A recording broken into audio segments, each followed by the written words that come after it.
Hi friends, L K study circle YouTube ಚಾನಲ್ಗೆ ಸ್ವಾಗತ. ವೀಕ್ಷಕರಿಂದ ಕನ್ನಡ ಸಾಹಿತ್ಯಕ್ಕೆ ಸಂಬಂಧಪಟ್ಟ ಹಾಗೆ ಪ್ರಶ್ನೋತ್ತರಗಳನ್ನ ನೋಡೋಣ. ಅದರಲ್ಲೂ ಕೂಡ ಅತಿ ಸಂಭವನೀಯ ಪ್ರಶ್ನೆಗಳು. ಈ ಒಂದು ವಿಡಿಯೋ ವಿಲೇಜ್ ಅಕೌಂಟೆಂಟ್ ಇರ್ಬೋದು, ಪಿ ಡಿ ಒ ಎಕ್ಸಾಮ್ಗೆ ಯಾರೆಲ್ಲ ತಯಾರಿ ಮಾಡ್ತಾರೆ ಅವ್ರಿಗೆ ತುಂಬ ಅನುಕೂಲ ಆಗುತ್ತೆ. ಅದ್ರ ಜೊತೆಗೆ F D A S D A ಎಕ್ಸಾಮ್ಗಳನ್ನು ಕೂಡ ಅಟೆಂಡ್ ಮಾಡುವಂತಹ ಕ್ಯಾಂಡಿಡೇಟ್ಸ್ಗೆ ತುಂಬ ಅನುಕೂಲ ಆಗುತ್ತೆ ಅನ್ನುವಂಥದ್ದು ಸ್ನೇಹಿತರೆ.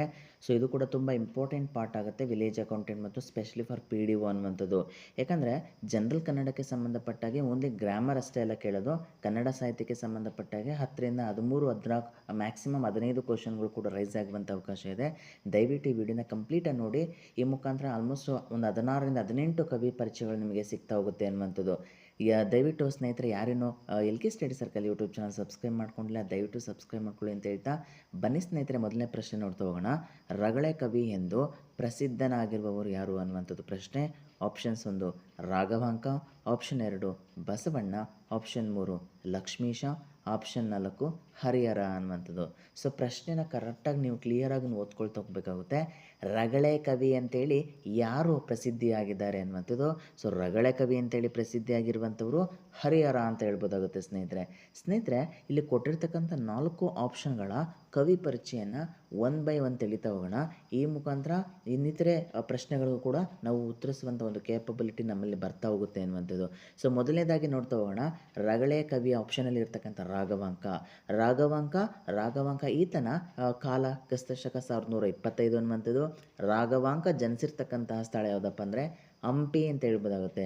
ರಾಘವಾಂಕನ ಬಿರುದುಗಳು ಯಾವ್ದ್ಯಾವುದು ಅಂತಂದರೆ ಶರಭಾಬೇರುಂಡ, ಷಟ್ಪದಿ ಬ್ರಹ್ಮ, ಉಭಯ ಕವಿ ಕಮಲರವಿ ಅನ್ನುವಂತಹ ಪ್ರಮುಖ 3 ಬಿರುದುಗಳನ್ನು ರಾಘವಾಂಕ ಹೊಂದಿದ್ದಾನೆ ಅಂತ ಪ್ರಶ್ನೆ ರೈಸ್ ಆಗುತ್ತೆ ಸ್ನೇಹಿತರೆ. ವೆರಿ ಕೇರ್ಫುಲ್ಲಾಗಿ ಅಬ್ಸರ್ವ್ ಮಾಡಿ ಸ್ಲೈಡ್ಸ್ ಅನ್ನುವಂಥದ್ದು. ಇನ್ನು ರಾಘವಾಂಕ ರಚಿಸಿರ್ತಕ್ಕಂತಹ ಕೃತಿಗಳು ಯಾವುದು ಅನ್ನುವಂಥದ್ದು ನೋಡ್ತಾ ಹೋಗೋಣ. ಇದ್ರ ಮೇಲೂ ಕೂಡ ಪ್ರಶ್ನೆಗಳು ತುಂಬ ರೈಸ್ ಆಗಿದೆ ಸ್ನೇಹಿತರೆ, ವೆರಿ ಕೇರ್ಫುಲ್ಲಾಗಿ ಗಮನಿಸಿ ಅಂತ ಹೇಳ್ತಿದ್ದೀನಿ. ಹರಿಶ್ಚಂದ್ರ ಕಾವ್ಯ ಇರ್ಬೋದು, ಸಿದ್ಧರಾಮ ಪುರಾಣ ಇರ್ಬೋದು, ಸೋಮನಾಥ ಚರಿತೆ, ವೀರೇಶ ಚರಿತೆ, ಶರಭ ಚರಿತೆ, ಹರಿಹರ ಮಹತ್ವ ಅನ್ನುವಂತಹ ಇಷ್ಟು ಸುಮಾರು ಕೃತಿಗಳನ್ನು ರಚಿಸಿದ್ದಾರೆ ರಾಘವಾಂಕ. ಅದರಲ್ಲೂ ಕೂಡ ರಾಘವಾಂಕ ಬರೆದಿರ್ತಕ್ಕಂಥ ಎಲ್ಲ ಕಾವ್ಯ ಕೃತಿಗಳು ಕೂಡ ವಾರ್ಧಕ ಷಟ್ಪದಿಯಲ್ಲಿ ರಚನೆಗೊಂಡಿದೆ. ಕೇಳುವಂಥ ಅವಕಾಶ ಸ್ನೇಹಿತರೆ, ರಾಘವಾಂಕ ಯಾವ ಷಟ್ಪದಿಯಲ್ಲಿ ಕಾವ್ಯಗಳನ್ನು ರಚಿಸ್ತಾನೆ ಅನ್ನುವಂಥದ್ದು. ಸೊ ರಾಘವಾಂಕನು ವಾರ್ಧಕ ಷಟ್ಪದಿಯ ಮುಖಾಂತರ ತಮ್ಮ ಕೃತಿಗಳನ್ನು ರಚಿಸುವಲ್ಲಿ ನಿಪುಣನಾಗಿದ್ದ ಅನ್ನುವಂಥದ್ದು.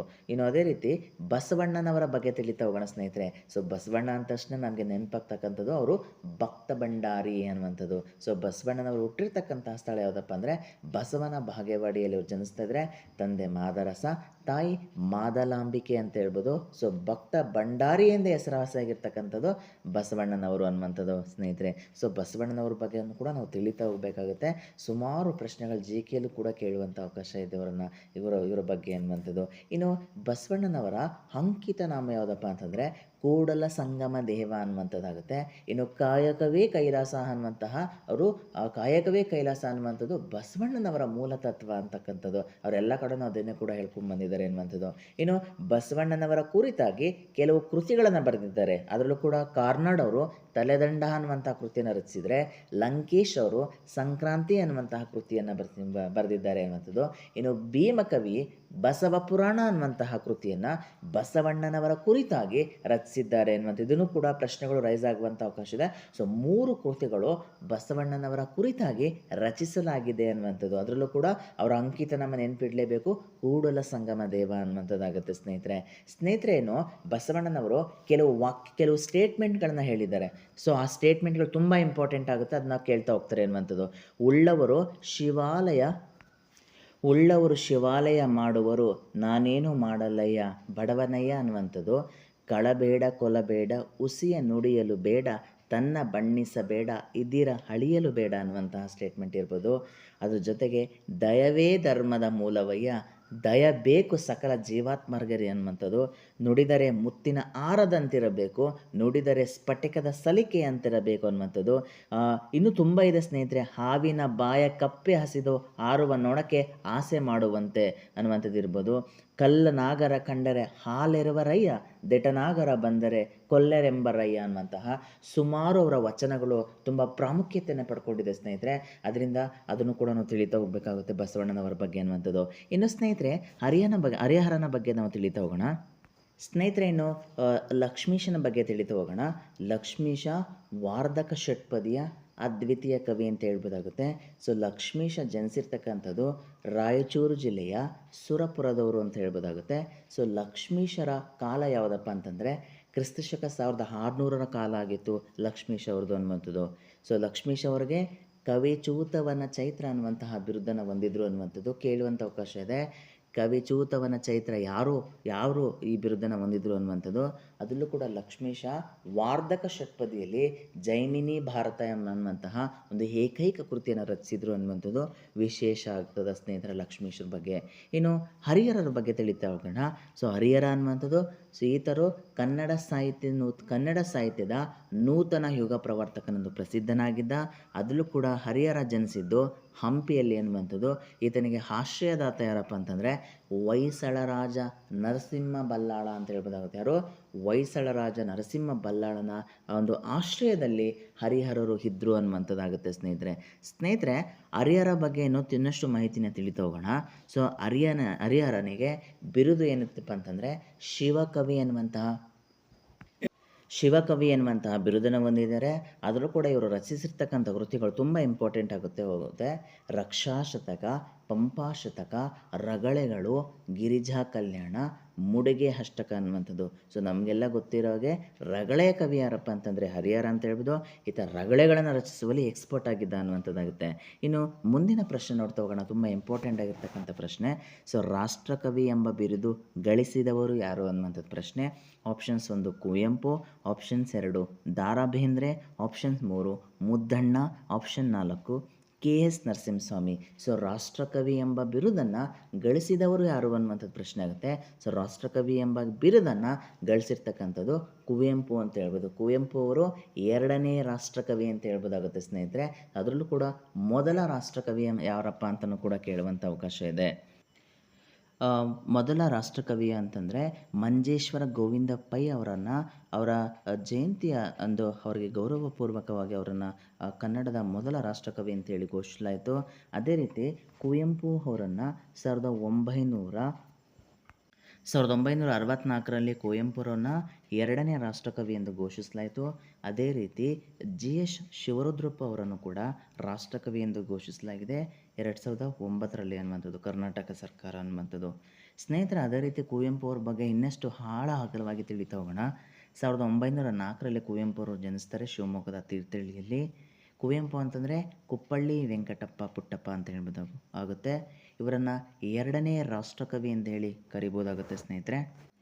ಅದರಲ್ಲೂ ಕೂಡ ಕುವೆಂಪು ಅವರಿಗೆ 1967ರಲ್ಲಿ ಜ್ಞಾನಪೀಠ ಪುರಸ್ಕಾರ ಸಿಗುತ್ತೆ.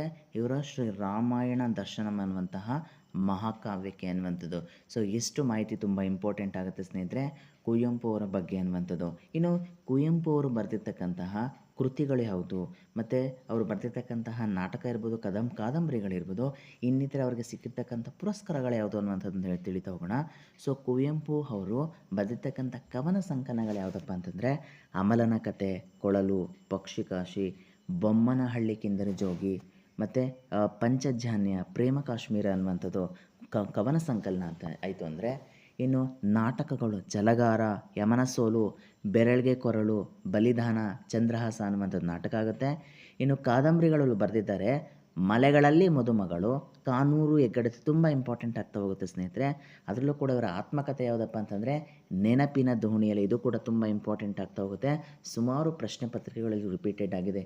ನೆನಪಿನ ದೋಣಿಯಲ್ಲಿ ಅನ್ನುವಂಥದ್ದು ಕುವೆಂಪು ಅವರ ಆತ್ಮಕಥೆ ಅನ್ನುವಂಥದ್ದಾಗುತ್ತೆ. ಇನ್ನು ಸ್ನೇಹಿತರೆ ಕುವೆಂಪು ಅವರಿಗೆ ಯಾವ್ಯಾವ ಪ್ರಶಸ್ತಿ ಪುರಸ್ಕಾರಗಳು ಸಿಕ್ಕಿದೆ ಅನ್ನುವಂಥದ್ದು 1955ರಲ್ಲಿ ಅವರಿಗೆ ಕೇಂದ್ರ ಸಾಹಿತ್ಯ ಅಕಾಡೆಮಿ ಪ್ರಶಸ್ತಿ ಸಿಕ್ಕಿದೆ. 1967ರಲ್ಲಿ ಅವರಿಗೆ ಜ್ಞಾನಪೀಠ ಪುರಸ್ಕಾರ ಸಿಕ್ಕಿದೆ ಅವರ ಮಹಾಕಾವ್ಯ ಆಗಿರುವಂತಹ ಶ್ರೀ ರಾಮಾಯಣ ದರ್ಶನಂ ಅನ್ನುವಂಥ ಕೃತಿಗೆ. ಅದೇ ಕೃತಿಗೆ 1987ರಲ್ಲಿ ಅವರಿಗೆ ಕರ್ನಾಟಕ ಸರ್ಕಾರ ಪಂಪ ಪ್ರಶಸ್ತಿಯನ್ನು ಕೊಟ್ಟು ಗೌರವವನ್ನು ಸಲ್ಲಿಸುತ್ತೆ ಅನ್ನುವಂಥದ್ದು. ಸ್ನೇಹಿತರೆ ಇಷ್ಟು ಕುವೆಂಪು ಅವರ ಬಗ್ಗೆ ಆಯಿತು. ಇನ್ನು ದ ರಾ ಬೇಂದ್ರೆ ಅವರ ಬಗ್ಗೆ ತಿಳಿತಾ ಹೋಗೋಣ. ಸೊ ದ ರಾ ಬೇಂದ್ರೆ ಅವರು ಜನನ 31 ಜಾನ್ವರಿ 1896 ಅಂತ ಹೇಳ್ಬೋದು. ಸೊ ದ ರಾ ಬೇಂದ್ರೆ ಅವರು ಜನಿಸಿರ್ತಕ್ಕಂಥ ಧಾರವಾಡದ ಸಾಧನಕೇರಿ ಅಂತ ಹೇಳ್ಬೋದಾಗುತ್ತೆ.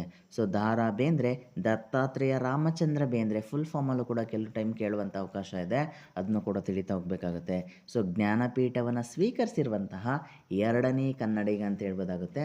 ಸೊ ನಮ್ಮ ದ ರಾ ಬೇಂದ್ರೆ ಅವ್ರ ಬಗ್ಗೆ 1974ರಲ್ಲಿ ಇವರಿಗೆ ಜ್ಞಾನಪೀಠ ಪುರಸ್ಕಾರ ಸಿಗುತ್ತೆ.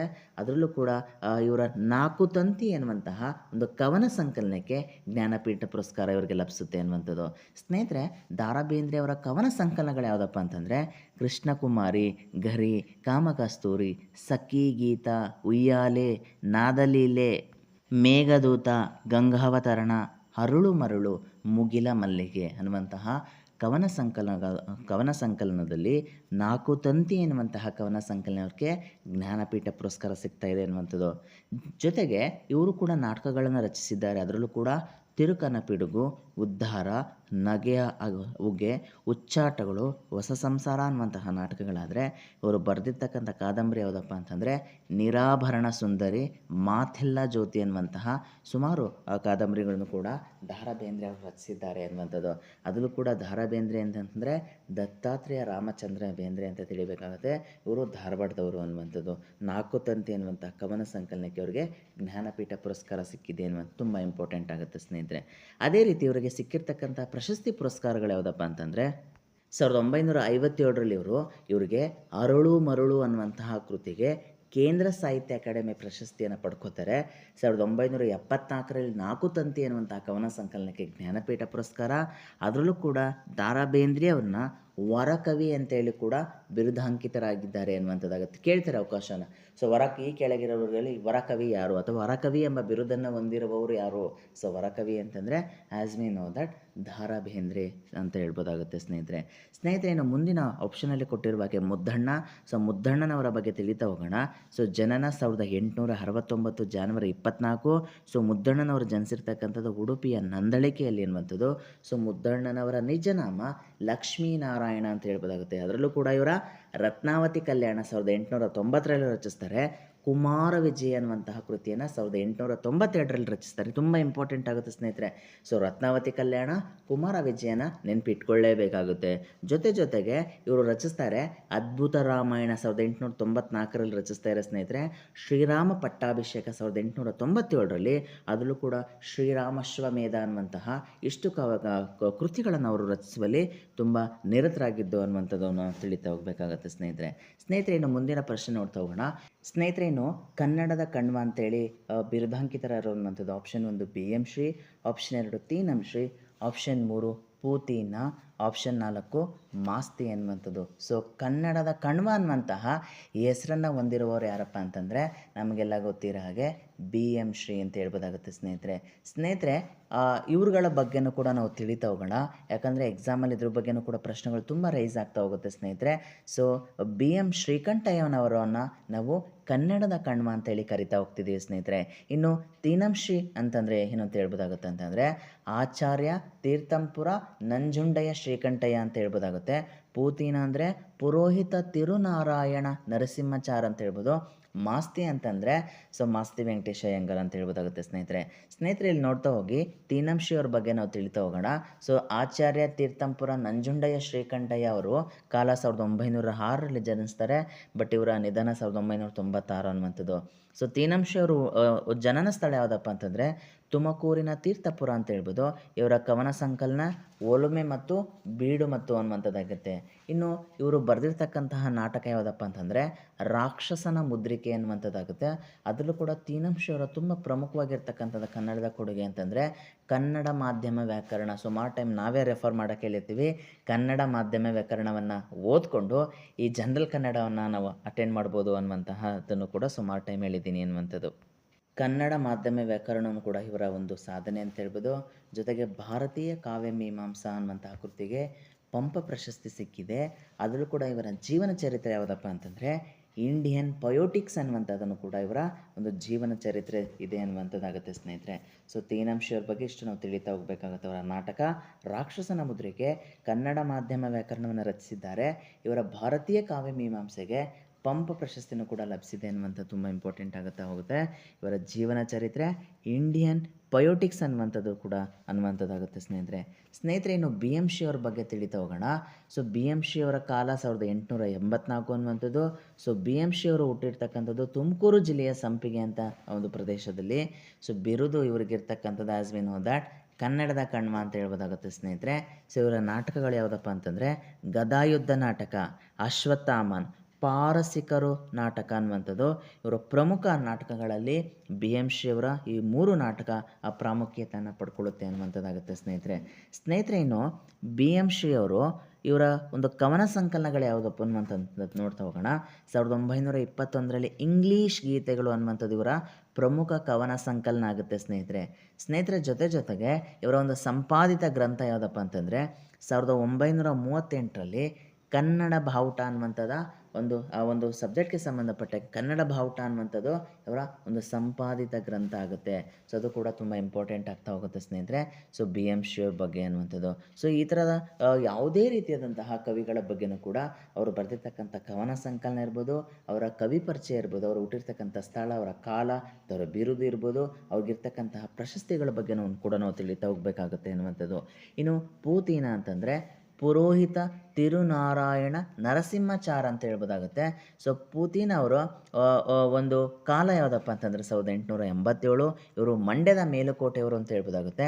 ಇವರ ಕವನ ಸಂಕಲನ ಯಾವುದಪ್ಪ ಅಂತಂದರೆ ನೋಡಿಸಿದ ಹಣತೆ, ಶಾರದಾ ಯಾಮಿನಿ, ಗಣೇಶ ದರ್ಶನ, ರಸ ಸರಸ್ವತಿ, ಹಳೆಬೇರು ಹೊಸ ಚಿಗುರು, ಶ್ರೀಹರಿಚರಿತೆ, ಅಣತೆಯ ಹಾಡು ಅನ್ನುವಂಥದ್ದು. ಇಷ್ಟು ತುಂಬ ಇಂಪಾರ್ಟೆಂಟ್ ಆಗಿರ್ತಕ್ಕಂಥ ಕವನ ಸಂಕಲನಗಳನ್ನ ಪುರೋಹಿತ ತಿರುನಾರಾಯಣ ನರಸಿಂಹಾಚಾರ್ಯ ಅವರು ನಮ್ಮ ಕನ್ನಡಕ್ಕೆ ಕೊಡ್ತಾರೆ ಅನ್ನುವಂಥದ್ದು. ಇವರು ಮಂಡ್ಯದ ಮೇಲುಕೋಟೆಯವರು ಅಂತ ಹೇಳ್ಬೋದು. ಸೊ ಕೆಲವು ಟೈಮ್ ಪೂತಿನ ಅನ್ನುವಂತಹ ಒಂದು ಫುಲ್ ಫಾರ್ಮನ್ನು ಕೂಡ ಕೇಳಿದ್ದಾರೆ ಸ್ನೇಹಿತರೆ, ಅದನ್ನು ಕೂಡ ನೀವು ತಿಳ್ಕೊಳ್ತಾ ಹೋಗಬೇಕಾಗುತ್ತೆ. ಪುರೋಹಿತ ತಿರುನಾರಾಯಣ ನರಸಿಂಹಾಚಾರ್ಯ ಅಂತೇಳಿ ಅದರ ಒಂದು ಫುಲ್ ಮೀನಿಂಗ್ ಅನ್ನುವಂಥದ್ದನ್ನ ನೀವು ತಿಳ್ಕೊಳ್ಬೇಕಾಗುತ್ತೆ ಸ್ನೇಹಿತರೆ. ಅದನ್ನು ಕೂಡ ತುಂಬ ಇಂಪಾರ್ಟೆಂಟಾಗಿ ಪ್ರಶ್ನೆಗಳನ್ನ ರೈಸ್ ಮಾಡ್ತಾ ಹೋಗ್ತಾರೆ ಅನ್ನುವಂಥದ್ದು. ಇನ್ನು ಪೂತಿನ ಅವರ ಒಂದು ರಚಿಸಿರ್ತಕ್ಕಂಥ ಕೃತಿಗಳು ಯಾವುದಪ್ಪ ಅಂತಂದರೆ ರಾಮಚಾರ್ಯ, ನೆನಪು, ರಥಸಪ್ತಮಿ, ಹೀಚಲ ಮರದ ಕೆಳಗೆ, ಕಾವ್ಯ ಮೀಮಾಂಸೆ, ಕಾವ್ಯ ಕುತೂಹಲ, ರಸಪ್ರಜ್ಞೆ ಅನ್ನುವಂತಹ ಸುಮಾರು ಕಾವ್ಯಗಳನ್ನು ಪುರೋಹಿತ ತಿರುನಾರಾಯಣ ನರಸಿಂಹಾಚಾರ್ಯ ಅವರು ರಚಿಸಿದ್ದಾರೆ ಅನ್ನುವಂಥದ್ದು. ಸೊ ಇದನ್ನು ಕೂಡ ನೀವು ನೆನ್ಪಿಟ್ಕೊಳ್ಳೇಬೇಕಾಗುತ್ತೆ. ಅಟ್ಲೀಸ್ಟ್ ಒಂದು 5ರಿಂದ 6 ಕೃತಿಗಳನ್ನು ಕೂಡ ನೆನ್ಪಿಟ್ಕೊಂಡ್ರೆ ಅಟ್ಲೀಸ್ಟ್ ಪ್ರಶ್ನೆಗೆ ಉತ್ತರಿಸುವಂತಹ ಸಂದರ್ಭದಲ್ಲಿ ಆಪ್ಷನ್ಗಳನ್ನ ಎಲಿಮಿನೇಟ್ ಮಾಡುವಂತಹ ಕೂಡ ಸಹಕಾರಿಯಾಗುತ್ತೆ ಸ್ನೇಹಿತರೆ. ತುಂಬ ಇಂಪಾರ್ಟೆಂಟಾಗಿ ಸ್ಲೈಡ್ಸ್ನ ಗಮನಿಸ್ತಾ ಹೋಗಿ ಅದನ್ನು ಕೂಡ ನೋಟ್ ಮಾಡ್ಕೊಳ್ಳಿ ಅನ್ನುವಂಥದ್ದು ನನ್ನ ಅಭಿಪ್ರಾಯ ಸ್ನೇಹಿತರೆ. ಏನು ಪುರೋಹಿತ ತಿರುನಾರಾಯಣ ನರಸಿಂಹಾಚಾರ್ಯ ಅವರ ಒಂದು ಪ್ರಶಸ್ತಿ ಪ್ರದಾನಗಳೇನು, ಏನೇನು ಪ್ರಶಸ್ತಿಗೆ ಅವರು ಏನೇನು ಪ್ರಶಸ್ತಿಗಳು ಅವರಿಗೆ ಲಭಿಸಿದ್ವು ಅಂತಂದರೆ ಹಂಸದ ಮಯಂತಿ ಮತ್ತು ಇತರ ರೂಪಕಗಳಿಗೆ 1965ರಲ್ಲಿ ಕೇಂದ್ರ ಸಾಹಿತ್ಯ ಅಕಾಡೆಮಿ ಪ್ರಶಸ್ತಿ ಅವರಿಗೆ ಸಿಕ್ಕಿದೆ. ಅದರಲ್ಲೂ ಕೂಡ 1966ರಲ್ಲಿ ಕನ್ನಡ ಸಾಹಿತ್ಯ ಅಕಾಡೆಮಿ ಪ್ರಶಸ್ತಿ ಸಿಕ್ಕಿದೆ. ಶ್ರೀಹರಿಚರಿತೆಗೆ ಪಂಪ ಪ್ರಶಸ್ತಿನೂ ಕೂಡ ಸಿಕ್ಕಿದೆ ಸ್ನೇಹಿತರೆ. ತುಂಬ ಇಂಪಾರ್ಟೆಂಟ್ ಆಗ್ತಾ ಹೋಗುತ್ತೆ. ಸೊ ಶ್ರೀಹರಿಚರಿತೆ ಮತ್ತು ಹಂಸದ ಮಯಂತಿಗೆ ಅವರಿಗೆ ಪ್ರಶಸ್ತಿ ಪುರಸ್ಕಾರಗಳು ಸಿಕ್ಕಿತ್ತು ಪೂತಿನ ಅವರಿಗೆ, ಪುರೋಹಿತ ತಿರುನಾರಾಯಣ ನರಸಿಂಹಾಚಾರ್ಯ ಅವರಿಗೆ ಅನ್ನುವಂಥದ್ದು. ಇನ್ನು ಮುಂದಿನ ಕವಿ ಪರಿಚಯ ಯಾವುದಪ್ಪ ಅಂದರೆ ಮಾಸ್ತಿ. ಸೊ ಮಾಸ್ತಿಯವರ ಕಾಲ 1891ರಿಂದ 1986 ಅಂತ ಹೇಳ್ಬೋದು. ಸೊ ಮಾಸ್ತಿ ಅವರ ಫುಲ್ ಫಾರ್ಮ್ ಮಾಸ್ತಿ ವೆಂಕಟೇಶ್ ಅಯ್ಯಂಗಾರ್ ಅಂತ ಹೇಳ್ಬೋದಾಗುತ್ತೆ. ಸೊ ಮಾಸ್ತಿ ಅವರು ಕೋಲಾರ ಜಿಲ್ಲೆಯ ಮಾಲೂರು ತಾಲೂಕಿನ ಮಾಸ್ತಿ ಎಂಬ ಗ್ರಾಮದಲ್ಲಿ ಅವರ ಒಂದು ಪ್ರಸ್ತುತಿ ಇತ್ತು ಅಂತ ಹೇಳ್ಬೋದಾಗುತ್ತೆ ಸ್ನೇಹಿತರೆ. ಸೊ ಎಲ್ಲನೂ ಕೂಡ ನಾವು ತಿಳಿತಾ ಹೋದಾಗ ಕವಿ ಪರಿಚಯಗಳನ್ನು ಫುಲ್ ಕಂಪ್ಲೀಟಾಗಿ ನಾವು ತಿಳ್ಕೊಂಡಾಗ ಮಾತ್ರ ಪರ್ಫೆಕ್ಷನ್ ಅನ್ನುವಂಥದ್ದು ಕಾಣ್ತಾ ಹೋಗುತ್ತೆ. ಈ ಮುಖಾಂತರ ಜನರಲ್ ಕನ್ನಡಕ್ಕೆ ಸಂಬಂಧಪಟ್ಟಾಗೆ ಎಷ್ಟೇ ಡಿಫಿಕಲ್ಟಿ ಆಗಿರ್ತಕ್ಕಂಥ ಪ್ರಶ್ನೆಗಳು ಕೂಡ ಬಂದರೂ ಕೂಡ ನಾವು ಈಸಿಯಾಗಿ ಟ್ಯಾಕಲ್ ಮಾಡ್ತಾ, ಸೊ ಎಷ್ಟು ಜನರಲ್ ಕನ್ನಡ ನೀವು ಸ್ಕೋರ್ ಮಾಡ್ತಿರೋ ಮ್ಯಾಕ್ಸಿಮಮ್ 35ಕ್ಕೆ 32, 33, 34 ಸ್ಕೋರ್ ಮಾಡಿದಾಗ ತುಂಬ ಈಸಿ ಆಗ್ತಾ ಹೋಗುತ್ತೆ. ಆವಾಗ ಎಲಿಜಿಬಿಲಿಟಿ ಕ್ರೈಟೀರಿಯಾ ನೀವು ಕಂಪ್ಲೀಟ್ ಮಾಡ್ತೀರಿ ಅಂತ ಹೇಳ್ಬೋದು. ಇನ್ನು ಮಾಸ್ತಿ ವೆಂಕಟೇಶ್ ಅಯ್ಯಂಗಾರ್ ಅವರ ಕವನ ಸಂಕಲನ ಯಾವುದಪ್ಪ ಅಂತಂದರೆ ಅರುಣ, ತಾವರೆ, ಚೆಲುವು, ಮೂಕನ ಮಕ್ಕಳು, ನವರಾತ್ರಿ, ಶ್ರೀರಾಮ ಪಟ್ಟಾಭಿಷೇಕ, ಸಂಕ್ರಾಂತಿ, ಭಿನ್ನಣ ಅನ್ನುವಂಥದ್ದು. ಇಷ್ಟು ಕವನ ಸಂಕಲನ ಆಯಿತು ಅಂತಂದರೆ ಇನ್ನು ನಾಟಕಗಳು ಯಾವುದಪ್ಪ ಅಂತಂದರೆ ಯಶೋಧರ ತರುಪಾನಿ ಅನ್ನುವಂಥದ್ದು, ಇನ್ನು ಕಾಕನ ಕೋಟೆ ಸಾವಿತ್ರಿ ಅನ್ನುವಂಥದ್ದು ಕೂಡ ಮಾಸ್ತಿ ವೆಂಕಟೇಶ್ ಅಯ್ಯಂಗಾರ್ ಅವರ ಒಂದು ಪ್ರಮುಖ ನಾಟಕಗಳಲ್ಲಿ ಅದು ಕೂಡ ಒಂದು ಪ್ರಮುಖ ನಾಟಕ ಆಗುತ್ತೆ ಅನ್ನುವಂಥದ್ದಾಗುತ್ತೆ ಸ್ನೇಹಿತರೆ. ಈ ರೀತಿಯಾಗಿರ್ತಕ್ಕಂತಹ ಕವನ ಸಂಕಲನ, ನಾಟಕ, ಕೃತಿಗಳ ಬಗ್ಗೆ ನಾವು ತಿಳಿತಾ ಹೋಗಬೇಕಾಗುತ್ತೆ. ತುಂಬ ಇಂಪಾರ್ಟೆಂಟ್ ಆಗ್ತಾ ಹೋಗುತ್ತೆ. ಇನ್ನು ಮಾಸ್ತಿ ವೆಂಕಟೇಶ್ ಅಯ್ಯಂಗಾರ್ ಅವ್ರನ್ನ ನಾವು ಸಣ್ಣ ಕಥೆಗಳ ಜನಕ ಅಂತ ಹೇಳ್ಬೋದಾಗುತ್ತೆ ಸ್ನೇಹಿತರೆ. ಅದು ಕೂಡ ಪ್ರಶ್ನೆ ಬರುವಂಥ ಅವಕಾಶ ಇದೆ. ರಂಗನ ಮದುವೆ, ಸುಬ್ಬಮ್ಮ ಅನ್ನುವಂತಹ ಇವ್ರದ್ದು ಸಣ್ಣ ಕಥೆಗಳಾಯಿತು ಅಂದರೆ ಆತ್ಮಚರಿತೆ ಯಾವುದು ಮಾಸ್ತಿ ಅವ್ರದ್ದು ಅಂತಂದರೆ ಭಾವ ಅನ್ನುವಂಥದ್ದಾಗುತ್ತೆ. ಇವರ ಪ್ರಮುಖ ಕಾದಂಬರಿಗಳು ಯಾವುದಪ್ಪ ಅಂತಂದರೆ ಚೆನ್ನಬಸವ ನಾಯಕ, ಚಿಕ್ಕ ವೀರ ರಾಜೇಂದ್ರ. ಚಿಕ್ಕ ವೀರ ರಾಜೇಂದ್ರ ಅನ್ನೋದು ತುಂಬ ಇಂಪಾರ್ಟೆಂಟ್ ಆಗ್ತಾ ಹೋಗುತ್ತೆ. ಆ ಒಂದು ಚಿಕ್ಕ ವೀರ ರಾಜೇಂದ್ರ ಕೃತಿಗೆ ಅವ್ರಿಗೆ ಜ್ಞಾನಪೀಠ ಪುರಸ್ಕಾರ, ಒಂದು ಕಾದಂಬರಿಗೆ ಅವ್ರಿಗೆ ಜ್ಞಾನಪೀಠ ಪುರಸ್ಕಾರ ಸಿಕ್ಕಿದೆ. ಅದು ತುಂಬ ಕೇರ್ಫುಲ್ಲಾಗಿ ನೆನ್ಪಿಟ್ಕೊಳ್ಬೇಕಾಗುತ್ತೆ ಸ್ನೇಹಿತರೆ.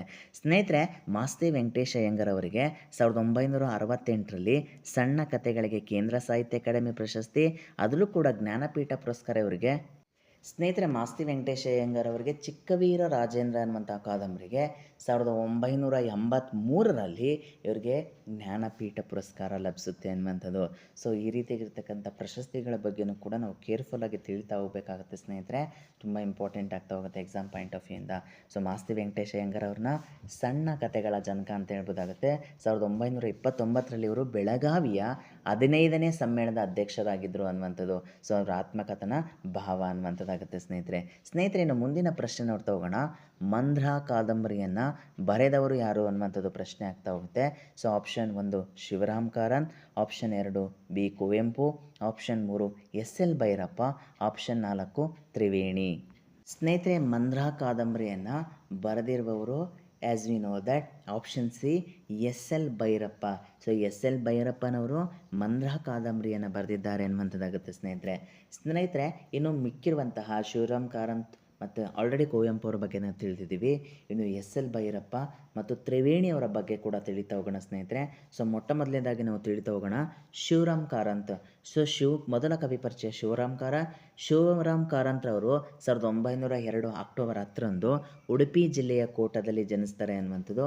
ಇವರ ಪ್ರಮುಖ ಕಾದಂಬರಿಗಳು ಯಾವುದಪ್ಪ ಅಂತಂದರೆ ಆಳ ನಿರಾಳ, ಇನ್ನೊಂದು ದಾರಿ, ಮರಳಿ ಮಣ್ಣಿಗೆ, ಮೂಕಜ್ಜಿಯ ಕನಸುಗಳು, ಬೆಟ್ಟದ ಜೀವ, ಮೈಮನಗಳ ಸುಳಿಯಲ್ಲಿ, ಚೋಮನ ದುಡಿ, ಜಗದ್ದೋದ್ಧಾರ, ಸರಸಮ್ಮನ ಸಮಾಧಿ ಅನ್ನುವಂಥದ್ದು ಶಿವರಾಮ್ ಕಾರಂತ್ರವರ ಪ್ರಮುಖ ಕಾದಂಬರಿಗಳಾಗುತ್ತೆ ಸ್ನೇಹಿತರೆ. ಸೊ ಸ್ನೇಹಿತರೆ ನೆನ್ಪಿಟ್ಕೊಳ್ಳಿ, ಮೈಮನಗಳ ಸುಳಿಯಲ್ಲಿ ಮತ್ತು ಚೋಮನ ದುಡಿ, ಮರಳಿ ಮಣ್ಣಿಗೆ ತುಂಬ ಇಂಪಾರ್ಟೆಂಟ್ ಆಗ್ತಾ ಹೋಗುತ್ತೆ ಸ್ನೇಹಿತರೆ ಶಿವರಾಮ್ ಕಾರಂತ್ರವರ ಒಂದು ಕಾದಂಬರಿ ಅನ್ನುವಂಥದ್ದು. ಸೊ ಅವರು ಹುಟ್ಟಿರ್ತಕ್ಕಂಥದ್ದು 1902 ಉಡುಪಿ ಜಿಲ್ಲೆಯ ಕೋಟದವರು ಅನ್ನುವಂಥದ್ದಾಗುತ್ತೆ ಸ್ನೇಹಿತರೆ. ಇನ್ನು ಶಿವರಾಮ್ ಕಾರಂತರು ಯಾವ ಪ್ರಕಾರಗಳಲ್ಲಿ ಹೆಚ್ಚು ಅವರು ಸಾಹಿತ್ಯವನ್ನು ರಚಿಸಿದ್ರು ಅಂತಂದರೆ ವಿಚಾರ ಸಾಹಿತ್ಯ ಅನ್ನುವಂಥದ್ದು, ಯಕ್ಷಗಾನ ಬಯಲಾಟ, ಭಾರತೀಯ ಶಿಲ್ಪ ಅನ್ನುವಂಥದ್ದು, ವಿಜ್ಞಾನ ಪ್ರಪಂಚ ಇರ್ಬೋದು, ಬಾಲ ಪ್ರಪಂಚ ಅನ್ನೋದು ಶಿವರಾಮ್ ಕಾರಂತ್ರವರ ಒಂದು ವಿಚಾರ ಸಾಹಿತ್ಯಕ್ಕೆ ಸಂಬಂಧಪಟ್ಟ ಕೃತಿಗಳಾದರೆ, ಇನ್ನು ಪ್ರವಾಸ ಸಾಹಿತ್ಯದಲ್ಲೂ ಕೂಡ ಇವರು ತುಂಬ ಇಂಟ್ರೆಸ್ಟನ್ನು ಹೊಂದಿದ್ದು. ಅದರಲ್ಲೂ ಕೂಡ ಅಪೂರ್ವ ಪಶ್ಚಿಮ ಅನ್ನುವಂಥದ್ದು ಇರ್ಬೋದು, ಅಬುವಿನಿಂದ ಬರಮಕ್ಕೆ ಇರ್ಬೋದು, ಅರಸಿಕರಲ್ಲ ಅನ್ನುವಂಥದ್ದು, ಪೂರ್ವದಿಂದ ಅಂತ್ಯ ಪೂರ್ವಕ್ಕೆ ಅನ್ನುವಂಥದ್ದು, ಇವು ಎಲ್ಲವೂ ಕೂಡ ಅವರ ಒಂದು ಪ್ರವಾಸ ಸಾಹಿತ್ಯಕ್ಕೆ ಹಿಡಿದಿರ್ತಕ್ಕಂಥ ಒಂದು ಕೈಗನ್ನಡಿ ಅಂತ ಹೇಳ್ಬೋದಾಗುತ್ತೆ ಸ್ನೇಹಿತರೆ. ಸುಮಾರು ಸಾಹಿತ್ಯಗಳನ್ನು ಅವರು ರಚಿಸಿದ್ರು ಅನ್ನುವಂಥದ್ದಾಗುತ್ತೆ. ಇನ್ನು ಶಿವರಾಮ್ ಕಾರಂತ್ರವರ ಆತ್ಮಕಥೆ ಯಾವುದಪ್ಪ ಅಂತಂದರೆ ಹುಚ್ಚು ಮನಸ್ಸಿನ 10 ಮುಖಗಳು ಅನ್ನುವಂಥದ್ದು ಅವರ ಒಂದು ಆತ್ಮಕಥನ ಆಗುತ್ತೆ. ಇನ್ನು ಇವರಿಗೆ ಲಭಿಸಿರ್ತಕ್ಕಂಥ ಪ್ರಶಸ್ತಿಗಳು ಯಾವುದಪ್ಪ ಅಂತಂದರೆ ಯಕ್ಷಗಾನ ಬಯಲಾಟ ಕೃತಿಗೆ ಅವರಿಗೆ ಕೇಂದ್ರ ಸಾಹಿತ್ಯ ಅಕಾಡೆಮಿ ಪ್ರಶಸ್ತಿ, ಮೈಮನಗಳ ಸುಳಿಯಲ್ಲಿ ಅನ್ನುವಂತಹ ಒಂದು ಕಾದಂಬರಿಗೆ ಪಂಪ ಪ್ರಶಸ್ತಿ, ಮುಖಜ್ಜಿಯ ಕನಸುಗಳು ಅನ್ನುವಂತಹ ಕೃತಿಗೆ ಇವರಿಗೆ ಜ್ಞಾನಪೀಠ ಪುರಸ್ಕಾರ ಸಿಗ್ತಾ ಹೋಗ್ತಿದೆ ಸ್ನೇಹಿತರೆ ಶಿವರಾಮ್ ಕಾರಂತ್. ಅದರಲ್ಲೂ ಕೂಡ 1977ರಲ್ಲಿ ಇವರಿಗೆ ಜ್ಞಾನಪೀಠ ಪುರಸ್ಕಾರ ಸಿಕ್ಕಿದೆ ಅನ್ನುವಂಥದ್ದಾಗುತ್ತೆ. 1959ರಲ್ಲಿ ಕೇಂದ್ರ ಸಾಹಿತ್ಯ ಅಕಾಡೆಮಿ ಪ್ರಶಸ್ತಿ, 1989ರಲ್ಲಿ ಇವರಿಗೆ ಪಂಪ ಪ್ರಶಸ್ತಿನೂ ಕೂಡ ಲಭಿಸ್ತಾ ಹೋಗ್ತಾ ಇದೆ ಅನ್ನುವಂಥದ್ದಾಗುತ್ತೆ ಸ್ನೇಹಿತರೆ. ಸೊ ಶಿವರಾಮ್ ಕಾರಂತ್ರವರ ಆತ್ಮಕಥೆ ಯಾವುದಪ್ಪ ಅಂತಂದರೆ ಹುಚ್ಚು ಮನಸ್ಸಿನ 10 ಮುಖಗಳು ಅನ್ನುವಂಥದ್ದಾಗುತ್ತೆ ಸ್ನೇಹಿತರೇನು. ಮಂದ್ರ ಕಾದಂಬರಿಯ ಕರ್ತೃ ಆಗಿರುವಂಥ ಎಸ್.ಎಲ್. ಭೈರಪ್ಪನವರ ಬಗ್ಗೆ ತಿಳಿತಾ ಹೋಗೋಣ. ಇವರ ಕಾಲ 1934. ಇವರು ಹಾಸನದ ಚನ್ನರಾಯಪಟ್ಟಣದ ಸಂತೆ ಶಿವರ ಅನ್ನುವಂಥದ್ದು ಎಸ್.ಎಲ್. ಭೈರಪ್ಪನವರ ಒಂದು ಸ್ಥಳ ಆಗುತ್ತೆ. ಅದರಲ್ಲೂ ಕೂಡ ಎಸ್.ಎಲ್. ಭೈರಪ್ಪನವರ ಆತ್ಮಕಥೆ ಯಾವುದು ಅಂತಂದರೆ ಬಿತ್ತಿ ಅನ್ನುವಂಥದ್ದಾಗುತ್ತೆ ಸ್ನೇಹಿತರೆ. ಎಲ್ಲರ ಆತ್ಮಕಥೆಗಳನ್ನು ಕೂಡ ನಾವು ತಿಳಿತಾ ಹೋಗಬೇಕಾಗುತ್ತೆ. ಇನ್ನು ಇವರ ಕಾದಂಬರಿಗಳು ಯಾವುದಪ್ಪ ಅಂತಂದರೆ ಭೀಮಕಾಯ, ಬೆಳಕು ಮೂಡಿತು, ಗತಜನ್ಮ, ವಂಶವೃಕ್ಷ, ನಾಯಿ ನೆರಳು, ತಬ್ಬಲಿಯು ನೀನಾದೆ ಮಗನೇ, ಗೃಹಭಂಗ, ದಾಟು, ಆವರಣ ಅನ್ನುವಂಥದ್ದು ಇವರ ಪ್ರಮುಖ ಕಾದಂಬರಿ ಆಗ್ತದೆ. ಅದರಲ್ಲೂ ಕೂಡ ದಾಟು ಕಾದಂಬರಿಯವರಿಗೆ ಕೇಂದ್ರ ಮತ್ತು ರಾಜ್ಯ ಸಾಹಿತ್ಯ ಅಕಾಡೆಮಿ ಪ್ರಶಸ್ತಿನೂ ಕೂಡ ಲಭಿಸಿದೆ ಅನ್ನುವಂಥವ್ರ ಒಂದು ಧಾಟು ಕಾದಂಬರಿಗೆ ಅನ್ನುವಂಥದ್ದು. ಸೊ ಇವೆಲ್ಲನೂ ಕೂಡ ತುಂಬ ಇಂಪಾರ್ಟೆಂಟ್ ಆಗಿ ರಿಪೀಟ್ ಕ್ವಶನ್ಸ್ಗಳು ಬಂದಿದೆ ಸ್ನೇಹಿತರೆ, ದಯವಿಟ್ಟು ಇದನ್ನ ಕೇರ್ಫುಲ್ಲಾಗಿ ಗಮನಿಸಿ ಅಂತ ಹೇಳ್ತಕ್ಕಂಥದ್ದು. ತುಂಬ ಪ್ರಮುಖ ಕವಿಗಳ ಬಗ್ಗೆ ನಾವು ತಿಳಿತಾ ಹೋಗಲೇಬೇಕು, ಇಲ್ಲಾಂದರೆ ಯಾವುದೇ ರೀತಿಯಾದಂಥ ಮೆರಿಟ್ ಲಿಸ್ಟಲ್ಲಿ ನಾವು ಸ್ಥಾನ ಪಡೀಲಿಕ್ಕೆ ತುಂಬ ಕಷ್ಟಕರ ಅನ್ನುವಂಥದ್ದಾಗುತ್ತೆ. ಇವೆಲ್ಲ ಬೇಸಿಕ್ಕಾಗಿ ನಾವು ಗೊತ್ತಿರಲೇಬೇಕಾಗುತ್ತೆ ನಾವು ಕನ್ನಡಿಗರಾಗಿ ಅನ್ನುವಂಥದ್ದು. ಸೊ ಎಸ್ ಎಲ್ ಭೈರಪ್ಪನವರ ಒಂದು ಯಾವ ಕೃತಿಗೆ ಕೇಂದ್ರ ಮತ್ತು ರಾಜ್ಯ ಸಾಹಿತ್ಯ ಅಕಾಡೆಮಿ ಪ್ರಶಸ್ತಿ ಸಿಕ್ತು ಅಂತಂದರೆ ಧಾಟು ಅನ್ನುವಂಥದ್ದಾಗುತ್ತೆ ಸ್ನೇಹಿತರೆ. ಇನ್ನು ಸ್ನೇಹಿತರೆ ತ್ರಿವೇಣಿಯವರ ಬಗ್ಗೆ ತಿಳಿತಾ ಹೋಗೋಣ.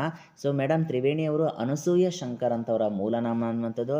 ಇವರ ಕಾಲ 1928 1963ವರೆಗೂ ಇದ್ದರು ಅನ್ನುವಂಥದ್ದು. ಇವರು ಪ್ರಮುಖ ಕಾದಂಬರಿಗಳನ್ನು ಬರಿತಾ ಹೋಗ್ತಾರೆ ಸ್ನೇಹಿತರೆ. ಹೃದಯ ಗೀತೆ ಅನ್ನುವಂಥದ್ದು, ಬೆಳ್ಳಿ ಮೋಡ ಅನ್ನುವಂಥದ್ದು, ಕಾಶಿ ಯಾತ್ರೆ ಅನ್ನುವಂಥದ್ದು, ಮುಚ್ಚಿದ ಬಾಗಿಲು ಅನ್ನುವಂಥದ್ದು, ಸೋತು ಗೆದ್ದವಳು ಅನ್ನುವಂತಹ ಕಾದಂಬರಿ ಕೂಡ ಇವರ ಪ್ರಮುಖವಾಗಿರುತ್ತೆ. ಇನ್ನು ದೂರದ ಬೆಟ್ಟ, ಶರಪಂಜರ ಅನ್ನುವಂಥದ್ದು ಪ್ರಮುಖ ಕಾದಂಬರಿಗಳನ್ನು ಮೇಡಮ್ ತ್ರಿವೇಣಿಯವರು ಅನಸೂಯ ಶಂಕರ್ ಅವರು ರಚಿಸ್ತಾ ಹೋಗ್ತಾರೆ. ಅದರಲ್ಲೂ ಕೂಡ ಇವರ ಒಂದು ಕಾಲ ಯಾವುದಪ್ಪ ಅಂತಂದರೆ 1928 ಅನ್ನುವಂಥದ್ದಾಗುತ್ತೆ. ತ್ರಿವೇಣಿಯವರು ಮಂಡ್ಯ ಜಿಲ್ಲೆದವರು ಅನ್ನುವಂಥದ್ದು ಕೂಡ ನಾವು ತಿಳಿತಾ ಹೋಗಬೇಕಾಗುತ್ತೆ ಸ್ನೇಹಿತರೆ. ಇವರು ತ್ರಿವೇಣಿಯವರು ಮಂಡ್ಯದವರು ಅನ್ನುವಂಥದ್ದು. ಅದರಲ್ಲೂ ಕೂಡ ತ್ರಿವೇಣಿಯವರು ಬರೆದಿರ್ತಕ್ಕಂಥ ಸಣ್ಣ ಕಥೆಗಳು ಯಾವುದಪ್ಪ ಅಂತಂದರೆ ಹೆಂಡತಿಯ ಹೆಸರು, ಎರಡು ಮನಸ್ಸು, ಸಮಸ್ಯೆಯ ಮಗು ಅನ್ನುವಂತಹ ಪ್ರಮುಖ 3 ಸಣ್ಣ ಕಥೆಗಳನ್ನ ಅವರು ರಚಿಸಿದ್ದಾರೆ. ಅದರಲ್ಲೂ ಕೂಡ ಇವರು ಪಂಪ ಪ್ರಶಸ್ತಿ ವಿಜೇತೆ ಅಂತಲೂ ಕೂಡ ನಾವು ತಿಳ್ಕೊಳ್ಬೇಕಾಗುತ್ತೆ ಸ್ನೇಹಿತರೆ. ಇಷ್ಟು ತ್ರಿವೇಣಿಯವರ ಬಗ್ಗೆ ನಾವು ಇರ್ತಕ್ಕಂಥ ಒಂದು ಮಾಹಿತಿ ಅನ್ನುವಂಥದ್ದು. ಹೀಗೆ ಪ್ರತಿಯೊಬ್ಬ ಕವಿಗಳ ಪರಿಚಯನೂ ಕೂಡ ನಾವು ತಿಳಿತಾ ಹೋದಾಗ ನಮ್ಮ ಒಂದು ಪ್ರಿಪರೇಷನ್ ಅನ್ನುವಂಥದ್ದು ಪರ್ಫೆಕ್ಷನ್ ಹಂತದ ಕಡೆ ಇರುತ್ತೆ. ಇನ್ನೊಂದು ತುಂಬ ಕಾನ್ಫಿಡೆನ್ಸ್ ಬಿಲ್ಡ್ ಆಗ್ತಾ ಹೋಗುತ್ತೆ ಸ್ನೇಹಿತರೆ. ಕನ್ನಡ ಸಾಹಿತ್ಯಕ್ಕೆ ಸಂಬಂಧಪಟ್ಟಾಗ ಯಾವುದೇ ಪ್ರಶ್ನೆಗಳು ಬಂದರೂ ಕೂಡ ಈಸಿಯಾಗಿ ನಾವು ಉತ್ತರವನ್ನು ಗೆಸ್ ಮಾಡ್ಬೋದು ಅಥವಾ ಉತ್ತರವನ್ನು ನಾವು ಪತ್ತೆ ಹಚ್ಬೋದು ಅನ್ನುವಂಥದ್ದಾಗುತ್ತೆ ಸ್ನೇಹಿತರೆ. ಇನ್ನು ತ್ರಿವೇಣಿಯವರು ಬರೆದಿರ್ತಕ್ಕಂಥ ಕಾದಂಬರಿಗಳು ಯಾವುದಪ್ಪ ಅಂತಂದರೆ ಬೆಳ್ಳಿ ಮೋಡ, ಕಾಶಿ ಯಾತ್ರೆ, ಅಪಸ್ವರ ಅನ್ನುವಂಥದ್ದು, ಸೋತು ಗೆದ್ದವಳು, ವಸಂತರಾಗ, ಅದರಲ್ಲೂ ಕೂಡ ಮುಚ್ಚಿದ ಬಾಗಿಲು ಅನ್ನುವಂತಹ ಕಾದಂಬರಿಗಳನ್ನು ಬರೆದಿದ್ರೆ, ಅವಳ ಮನೆ ಅನ್ನುವಂತಹ ಕಾದಂಬರಿಗೆ 1970ರಲ್ಲಿ ಕರ್ನಾಟಕ ರಾಜ್ಯ ಪ್ರಶಸ್ತಿ ಕೂಡ, ಮತ್ತು ಸಮಸ್ಯೆಯ ಮಗು ಅನ್ನುವಂತಹ ಸಣ್ಣ ಕಥೆಗೆ 1962ರಲ್ಲಿ ತ್ರಿವೇಣಿಯವರಿಗೆ ದೇವರಾಜ್ ಪ್ರಶಸ್ತಿನೂ ಕೂಡ ಸಿಗ್ತಾ ಹೋಗ್ತದೆ. ಇಷ್ಟು ತ್ರಿವೇಣಿಯವರಿಗೆ ಸಲ್ಲಿಸಿರ್ತಕ್ಕಂತಹ ಬಂದಿರತಕ್ಕಂಥ ಪ್ರಶಸ್ತಿ ಪುರಸ್ಕಾರಗಳು ಅಂತ ಹೇಳ್ಬೋದಾಗುತ್ತೆ ಸ್ನೇಹಿತರೆ. ಇನ್ನು ಮುಂದಿನ ಪ್ರಶ್ನೆ ನೋಡ್ತಾ ಹೋಗೋಣ. ಕರ್ನಾಟಕ ಭಾರತ ಕಥಾಮಂಜರಿಯನ್ನು ಬರೆದವರು ಯಾರು ಅನ್ನುವಂಥದ್ದು ಪ್ರಶ್ನೆ. Option 1 Raghavanka, option 2 Lakshmisha, option 3 Kumaravyasa, option 4 ಯಾರೂ ಅಲ್ಲ. ಸೊ ಕರ್ನಾಟಕ ಭಾರತ ಕಥಾಮಂಜರಿಯನ್ನು ಬರೆದಿರುವವರು ಆಪ್ಷನ್ 3ನೇದಾಗಿರುವಂತಹ ಕುಮಾರವ್ಯಾಸರು ಅನ್ನುವಂಥದ್ದು ಹೇಳ್ಬೋದು ಸ್ನೇಹಿತರೆ. ಕುಮಾರವ್ಯಾಸನ ಬರೆದಿರ್ತಕ್ಕಂಥದ್ದು ಕರ್ನಾಟಕ ಭಾರತ ಕಥಾಮಂಜರಿ ಅಂತ ಹೇಳ್ಬೋದಾಗುತ್ತೆ. ಇನ್ನು ಆಲ್ರೆಡಿ ರಾಘವಾಂಕನ ಬಗ್ಗೆ ನಾವು ತಿಳ್ಕೊಂಡಿದ್ದೀವಿ, ಲಕ್ಷ್ಮೀಶರ ಬಗ್ಗೆನೂ ಕೂಡ ತಿಳಿದಿದ್ದೀವಿ ಸ್ನೇಹಿತರೆ ಇರ್ತಕ್ಕಂಥದ್ದು ಕುಮಾರವ್ಯಾಸರ ಬಗ್ಗೆ. ಸೊ ಕುಮಾರವ್ಯಾಸರ ಹಿನ್ನೆಲೆಯನ್ನು ಅವರ ಒಂದು ಯಾವ ಒಂದು ಪ್ರಕಾರದಲ್ಲಿ ಕೃತಿಗಳನ್ನು ರಚಿಸಿದರು ಅನ್ನುವಂಥದ್ದು. ಸೊ ಕುಮಾರವ್ಯಾಸರು ಇವರ ಕಾಲ ಸರಿಸುಮಾರು 1610 ಅಂತ ಹೇಳ್ಬೋದಾಗುತ್ತೆ ಸ್ನೇಹಿತರೆ. ಸೊ ಕುಮಾರವ್ಯಾಸರು ಜನಿಸಿರ್ತಕ್ಕಂಥದ್ದು ಗದಗಿನ ಕೋಳಿವಾಡ ಅಂತ ಹೇಳ್ಬೋದು. ಅದರಲ್ಲೂ ಕೂಡ ಕರ್ನಾಟಕ ಭಾರತ ಕಥಾಮಂಜರಿ ಇವರು ರಚಿಸಿರುವಂತಹ ಪ್ರಮುಖ ಕೃತಿ ಸ್ನೇಹಿತರೆ. ತುಂಬ ಇಂಪಾರ್ಟೆಂಟ್ ಆಗುತ್ತಾ ಹೋಗುತ್ತೆ. ಕರ್ನಾಟಕ ಭಾರತ ಕಥಾಮಂಜರಿ ರಚನೆ ಮಾಡಿರ್ತಕ್ಕಂಥದ್ದು ಕುಮಾರವ್ಯಾಸ ಅಂತ ಹೇಳ್ಬೋದು. ಇವರು ಗದಗಿನ ಕೋಳಿವಾಡ ಅಂತ ಹೇಳ್ಬೋದು. ಇವರ ಕಾಲ ಸರಿಸುಮಾರು 1610 ಅಂತ ಹೇಳ್ಬೋದಾಗುತ್ತೆ ಸ್ನೇಹಿತರೆ. ಕುಮಾರವ್ಯಾಸರ ಕರ್ನಾಟಕ ಭಾರತ ಕಥಾಮಂಜರಿ ಏನಿದಿಲ್ಲ, ಇದಕ್ಕೆ ಇನ್ನೊಂದು ಹೆಸರುಗಳನ್ನು ಕೂಡ ಕೊಟ್ಟಿದ್ದೇನೆ, ಗದಗಿನ ಭಾರತ, ಕುಮಾರವ್ಯಾಸ ಭಾರತ ಎಂಬ ಹೆಸರುಗಳು ಕೂಡ ಇದೆ. ಕೇಳ್ಬೋದು ಸ್ನೇಹಿತರೆ. ಕರ್ನಾಟಕ ಭಾರತ ಕಥಾಮಂಜರಿಗಿರುವಂತಹ ಮತ್ತೊಂದು ಹೆಸರು ಯಾವುದು, ಇದಕ್ಕಿರುವಂಥ ಆಲ್ಟರ್ನೇಟ್ ನೇಮ್ ಯಾವುದು ಅನ್ನುವಂಥ ಕೇಳುವಂಥ ಅವಕಾಶ ಇದೆ. ಸೊ ಕರ್ನಾಟಕ ಭಾರತ ಕಥಾಮಂಜರಿಗಿರ್ತಕ್ಕಂತಹ ಇನ್ನೊಂದು ಹೆಸರು ಏನಪ್ಪ ಅಂತಂದರೆ ಗದಗಿನ ಭಾರತ, ಕುಮಾರವ್ಯಾಸ ಭಾರತ ಅನ್ನುವಂತಹ ಹೆಸರಿದೆ ಅನ್ನುವಂಥದ್ದು. ಅದರಲ್ಲೂ ಕೂಡ ಕುಮಾರವ್ಯಾಸ ಭಾಮಿನಿ ಷಟ್ಪದಿಯಲ್ಲಿ ರಚನೆ ಮಾಡ್ತಾನೆ. ಎಲ್ಲ ಕೃತಿಗಳನ್ನು ಕೂಡ ತನ್ನ ಭಾಮಿನಿ ಷಟ್ಪದಿಯಲ್ಲಿ ರಚನೆ ಮಾಡ್ತಾನೆ ಅನ್ನುವಂಥದ್ದು. ಅದರಲ್ಲೂ ಕೂಡ ಕುಮಾರವ್ಯಾಸರಿಗಿರ್ತಕ್ಕಂಥ ಬಿರುದು ಯಾವುದಪ್ಪ ಅಂತಂದರೆ ರೂಪಕ ಚಕ್ರವರ್ತಿ ಅನ್ನುವಂಥದ್ದು ಬಿರುದನ್ನು ಕುಮಾರವ್ಯಾಸರು ಬಂದಿದ್ದರು ಅನ್ನುವಂಥದ್ದು ತುಂಬ ಇಂಪಾರ್ಟೆಂಟ್ ಆಗ್ತಾ ಹೋಗುತ್ತೆ ಸ್ನೇಹಿತರೆ. ಕುಮಾರವ್ಯಾಸರ ಬಗ್ಗೆ ರೂಪಕ ಸಾಮ್ರಾಜ್ಯ ಚಕ್ರವರ್ತಿ ಯಾರು ಅನ್ನುವಂಥ ಪ್ರಶ್ನೆಗಳು ಕೂಡ ಕೇಳುವಂಥ ಅವಕಾಶ ಇದೆ. ಸೊ ಕುಮಾರವ್ಯಾಸರಿಗೆ ರೂಪಕ ಸಾಮ್ರಾಜ್ಯ ಚಕ್ರವರ್ತಿ ಅನ್ನುವಂಥ ಬಿರುದನ್ನು ಹೊಂದಿದ್ದು. ಅದರಲ್ಲೂ ಕೂಡ ಭಾಮಿನಿ ಷಟ್ಪದಿಯಲ್ಲಿ ರಚಿಸಿರುವಂತಹ ಕೃತಿ ಯಾವುದಪ್ಪ ಅಂದರೆ ಕರ್ನಾಟಕ ಭಾರತ ಕಥಾಮಂಜರಿ ಅಂತ ಹೇಳ್ಬೋದು.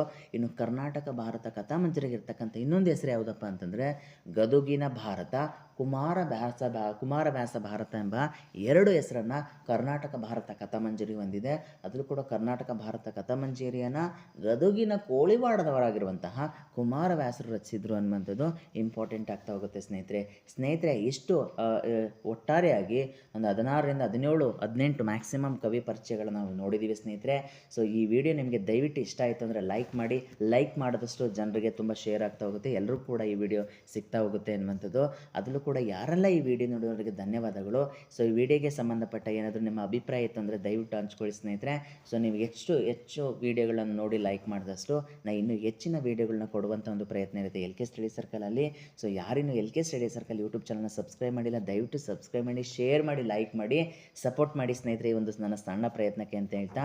ಸೊ ನಾನು ಮಾಡುವಂತಹ ಒಂದು ವಿಡಿಯೋಗಳು ಲಕ್ಷಾಂತರ ಜನ ನೋಡಿಲ್ಲ ಅಂದರೆ ಅಟ್ಲೀಸ್ಟ್ ಲಕ್ಷಾಂತರ ಜನರಿಗೆ ಅದು ರೀಚ್ ಆಗಿಲ್ಲ ಅಂದರೂ ಒಂದಿಬ್ಬರಿಗೆ ಅದು ಯೂಸ್ ಆದರೂ ಕೂಡ ಅದು ನನ್ನ ಒಂದು ಪ್ರಯತ್ನ ಒಂದು ಸಫಲ ಆಯಿತು ಅನ್ನುವಂಥದ್ದು ಅಷ್ಟೇ ನನ್ನ ಆಶಾಭಾವನೆ ಅಂತ ಹೇಳ್ತಾ. So thank you so much ಸ್ನೇಹಿತರೆ.